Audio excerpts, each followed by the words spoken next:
मुफस्सिर कुरान अल्लामा कारी मोहम्मद तैयब नक्शबंदी के बयानात सुनने के लिए हमारा यूट्यूब चैनल अल्लामा तैयब नक्शबंदी जरूर सब्सक्राइब करें और बर वक्त वीडियो अपडेट के लिए बेल आइकॉन प्रेस करें। अमीन शहीदी का ये भी कहना है कि बुखारी और मुस्लिम में इस तरह की भी हदीसें हैं कि हजूर सल्लल्लाहु अलैहि वसल्लम हज़रत आयशा रज़ी अल्लाह ताला अन्हा के साथ बिस्तर में होते थे तो ऊपर से अबू बकर आ जाते थे, उमर आ जाते थे, उस्मान आ जाते थे, सहाबा आ जाते थे, तो वो उनको इस तरह बिस्तर में लेटा हुआ जो देखते थे। तो बताओ ये क्या बेअदबी और गुस्ताखी की बातें हैं। ये बुखारी में लिखा है, मुस्लिम में लिखा हुआ है। तो पहले तो अगर नमूस सहाबा बिल पास करना है तो पहले बुखारी मुस्लिम के ऊपर पाबंदी लगाओ। बुखारी को मैं इसीलिए कह रहा हूँ ना, पाबंदी लगा दें, क्योंकि बुखारी में ये हदीस है ना कि आप और हजरत आयशा चादर के नीचे थे, हजरत अबू बकर दाखिल हुए, अपनी जगह से हिले नहीं। ये सारी चीजें आप कह रहे हैं कि ये मौजूद है, ये तौहीन है या नहीं? ये तौहीन है या नहीं? रसूलुल्लाह की भी तौहीन है, हजरत उम्मुल मोमिनीन आयशा की भी तौहीन है कि उनके बंद हुजरे में कभी हजरत अबू बकर दाखिल होते हैं, कभी हजरत उमर दाखिल होते हैं, कभी हजरत उस्मान दाखिल होते हैं, जबकि वो नामहरम है। एक मौलवी साहब अपनी बीवी के लिए कभी भी इस तरह की कोई बात एक लम्हे के लिए कबूल करने को तैयार नहीं होते। कोई भी गलत शान में कैसे तैयार हो जाते हैं? कोई भी गलत आदमी अगर ऐसा है तो फिर उन किताबों को आग लगानी पड़ेगी। इस तरह की किताबें जिनमें इस तरह की बातें लिखी हुई हैं, तो मैं कहता हूँ कि बुखारी मुस्लिम हम हर रोज़ पढ़ते रहते हैं।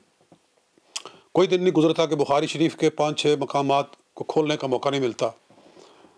और मुस्लिम शरीफ और दीगर सहाय सित्ता मेरी टेबल पर हर वक्त सहाय सित्ता का मजमूआ पड़ा रहता है और बार बार खुलता रहता है और बार बार देखते रहते हैं। तो मेरे तो मुताला में या मेरी याददाश्त में तो ऐसी कोई हदीस नहीं है, और अमीन शहीदी साहब को चाहिए था कि हवाला देते, बग़ैर हवाले के ऐसे ही हवा छोड़ देना, ये कोई बात तो ना हुई। बताओ ना कहाँ लिखा हुआ है, ताकि हम उसका सियाक़ व सबाक़ पढ़ें, देखें वो क्या लिखा हुआ है, किस अंदाज में लिखा हुआ है। तो ऐसे ही अपनी तरफ से दावे कर देना, और पहले तो बुखारी मुस्लिम बाद में आएगा ना। ये आपकी किताब है, ज़रा इसको देखो कि तुम्हारी किताबों में किस तरह की बातें लिखी हुई हैं। देखो ये बिहारुल अनवार है मेरे हाथ में, ये मुल्ला बाकर मजलिसी की लिखी हुई, ये जिल्द नंबर 43 है, इसमें सफ़ा नंबर 117 है जनाब, कि जब हज़रत मौला मुर्तज़ा शेर खुदा रज़ी अल्लाह ताला अन्हो की शादी हुई सैयदा खातून जन्नत रज़ी अल्लाह ताला अन्हा के साथ, तो जो पहली रात थी उसकी सुबह को हज़ूर अलैहिस्सलाम उनके घर में तशरीफ़ ले गए। सुम्मा अताहुमा फ़ी सबीहतिहिमा, उनकी जो पहली सुबह थी उसमें वो सरकार उनके पास तशरीफ़ ले गए। वक़ाला अस्सलामु अलैकुम अदखुलू, सलाम कह के फरमाया मैं दाखिल हूँ, राहिमकुमुल्लाह। फ़तहत अस्माउल बाबा, तो हज़रत अस्मा बिन्त उमैस जो थी उन्होंने दरवाज़ा खोला। वकाना नाइमैन तहत किसाइन, और दोनों एक चादर के नीचे वो लेटे हुए थे, सोए हुए थे एक चादर के नीचे।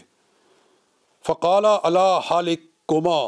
तो हज़ूर अलैहिस्सलाम उठने की ज़रूरत नहीं, इसी तरह लेटे रहो। फ़अदख़ल रिजलैहि बैन अर्जुलिहिमा, तो हज़ूर अलैहिस्सलाम जो थे आप भी उनमें बैठ गए और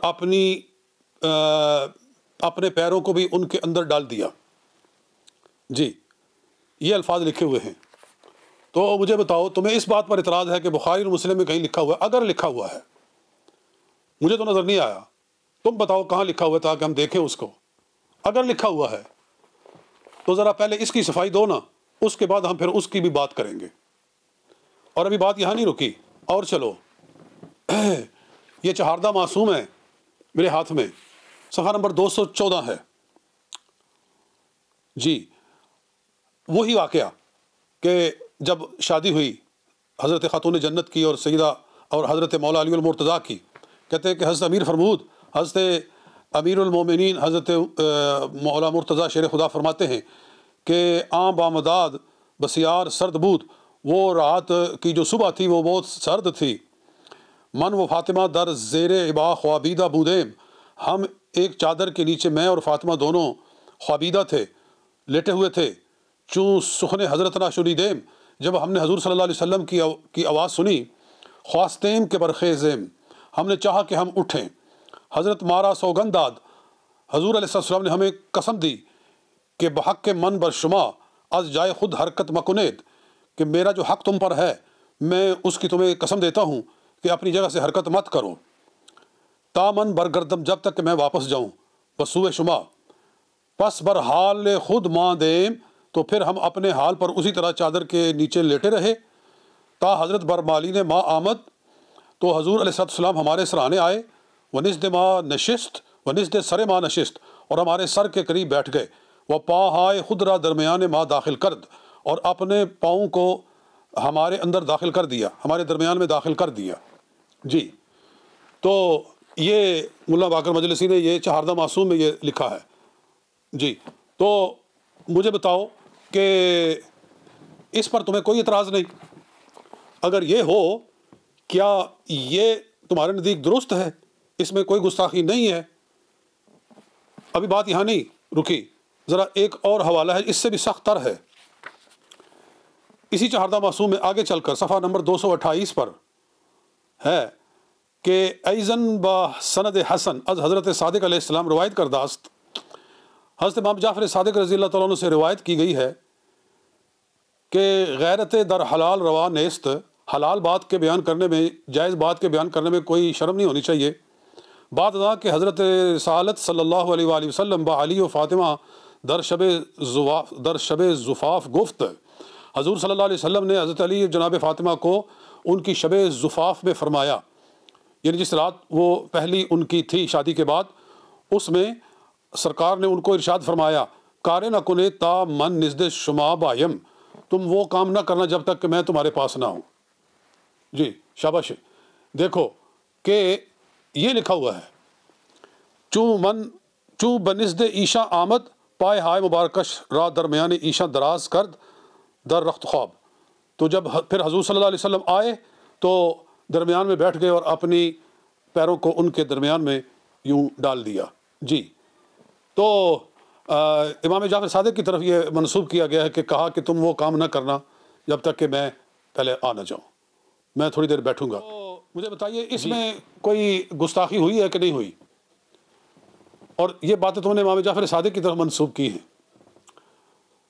اور یہ میں نے کتنے حوالہ جات پیش کر دیے آپ تعویل کریں گے کہ ہاں انہوں نے کپڑے پہنے ہوئے تھے وہ جو تھے ایک چادر اوپر صرف تھی لیکن وہ کپڑوں میں تھے تو اس طرح کی ادھر ادھر کی آپ تعویلیں کریں گے نا تو اگر بخاری اور مسلم میں کوئی ایسی روایت ہے بھی تو وہ تعویل وہاں نہیں چل سکتی جی وہ جو تعویل تم یہاں کرو گے وہاں کرتے ہوئے درد ہوتی ہے جی وہ کوئی تکلیف کی بات ہے مان لو نا اس طرح کی تعویل وہاں بھی مان لو اور کیوں اعتراض کرتے ہو صرف تمہیں تکلیف یہ ہے کہ یہ بل کیوں منظور ہوا ہے ناموس صحابہ بل کہ جو بھی بدبخت صحابہ کرام کے بارے میں بد زبانی کرے گا ان پر لعن طعن کرے گا جیسا کہ ان لوگوں کا طریقہ ہے تو اس کو 10 سال جیل میں ڈالا جائے گا اور اس کی ضمانت بھی نہیں منظور ہوگی یہ بل پاس ہوا ہے اسمبلی کے اندر نیشنل اسمبلی پاکستان میں اور سینٹ میں تو تب سے لے کر مروڑ پڑ رہے ہیں ان لوگوں کو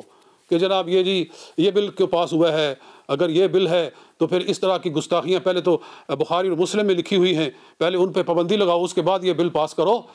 تو یہ بل اب تم سے رکنے والا نہیں ہے بہتر ہے کہ اپنی بلوں میں داخل ہو جاؤ اور آرام سے بیٹھ جاؤ اب یہ بل پاس ہو چکا ہے